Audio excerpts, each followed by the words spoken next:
not my time to shine. It is Jimmy Broadbent and, of course, Maxime's time to shine. Let's get them in the game straight away. It is going to be F1 2019. It's 5 laps of Spa and a fantastic, fast-paced circuit, as we fully expect. And it is Jimmy, I believe, in the lead already. So we'll see how this lays out. As I say, it will be 5 laps. It is a default car settings, so everything's sort of set up for them.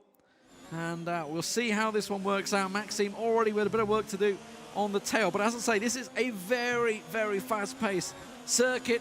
Any F1 fans out there have maybe sort of slowly grown to it, and I think a couple of people alluded to it. Certainly Kevin's obviously picked up F1 2019 lately.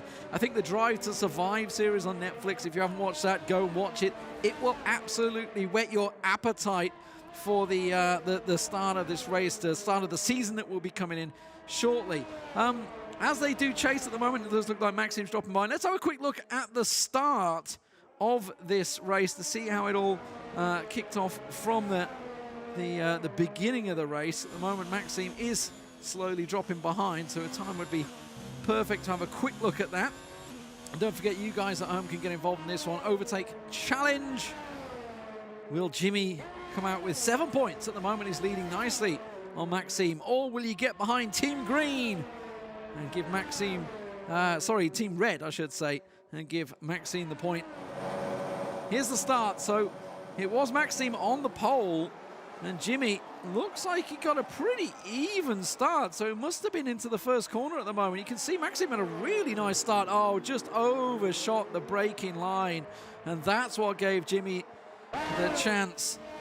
Just a little too late on the brakes, and that's what put Jimmy in the lead.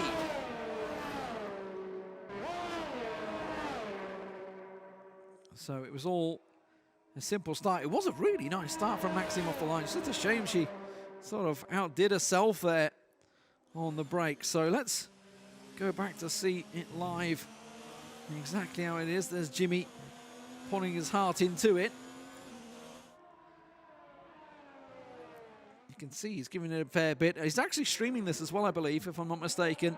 Both of these, Jimmy in his shed. But here we go. We're back on live now. You can see Maxime just a 1.5 behind, so outside of the DRS as well. So he really wants to try and get into that DRS zone to have a chance at the overtake. We'll need to be within a second for that.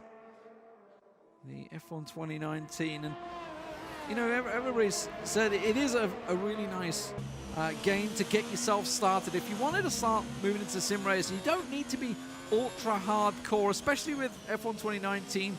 You don't really need to have all the wheels and the rigs that these guys have got. Obviously, these rigs, they are very, very, very expensive, some of them. If you see that big Fanatec wheel at the helm, you know that they've spent a lot of money.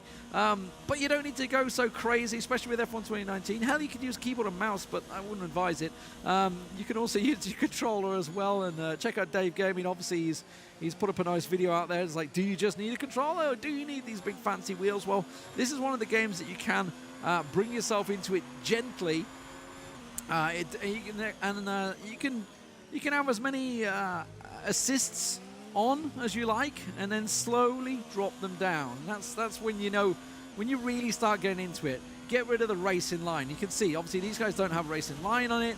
There's no braking zones. There's no there's funny business. I'm assuming that they have maybe traction control on. As Jimmy liked to say, he's like, no traction control, but then he starts spinning everywhere. I would assume these guys may have it on.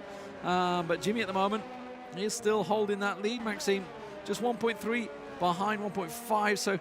So Jimmy just holding on to that lead. But you can see he's under pressure. He's very twitchy on the wheel at the moment.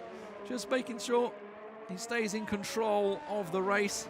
It was Maxime's error right at the start, that first corner that cost him. It's almost a mirror image of the previous race. Obviously, this time it was, last time it was Sem just out-braking himself and catching it just in time before he ended up in the barrier on the corkscrew of Laguna Seca. This time, Maxime on the very first corner from pole position, just slightly out-braking. She's going to be kicking herself, but you can see she's regained composure, got herself back involved. We are already into lap 3. But unfortunately for Maxime, yeah, and she's just realized, she just saw the interval drop from 1.5 to 1.8. That was why the hand came to her face saying, oh, I'm falling behind. Jim is on it today. You know, he has his good days and his bad days. But today looks like it's a good one. He's got his focus on.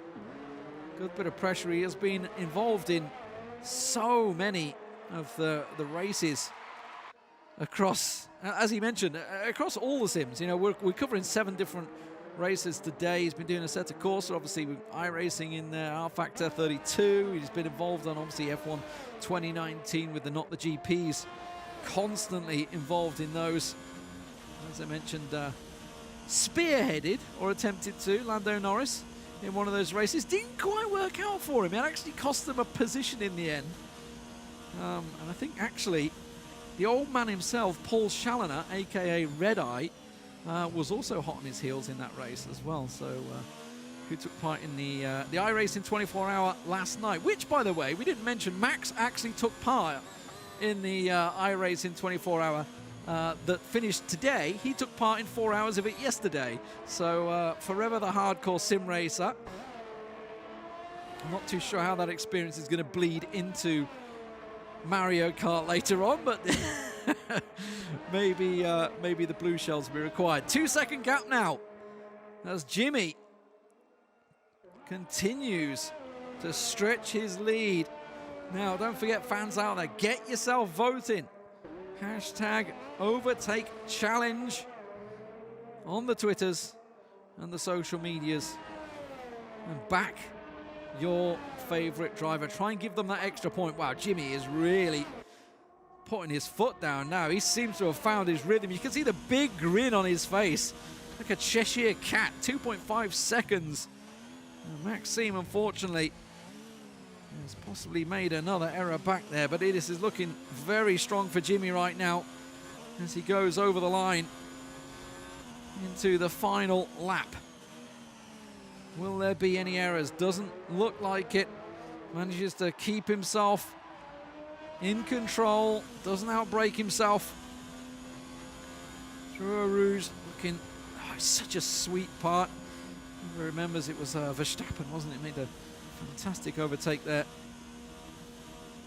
Such a fast-paced circuit. And that is also the problem. And that's why Jimmy's waving. He knows. When you're in these sort of sections, you're almost flat out, and you simply put, you're not really going to overtake. It's only in the squiggly little corner sections, but for the majority of the Belgian Grand Prix, you are hard on the accelerator, flat out. You can see they're at the far end of the circuit now as he starts to wind his way back down the hill through the forest. Such a fantastic circuit. If you've never been able to get yourself to Spa, I heartily recommend it. Fantastic weekend of racing action, when of course we are all back to normality and it is permitted. Don't do it yet, ladies and gentlemen. I do not condone that. It does look like Jimmy's going to win this one out, barring any major errors.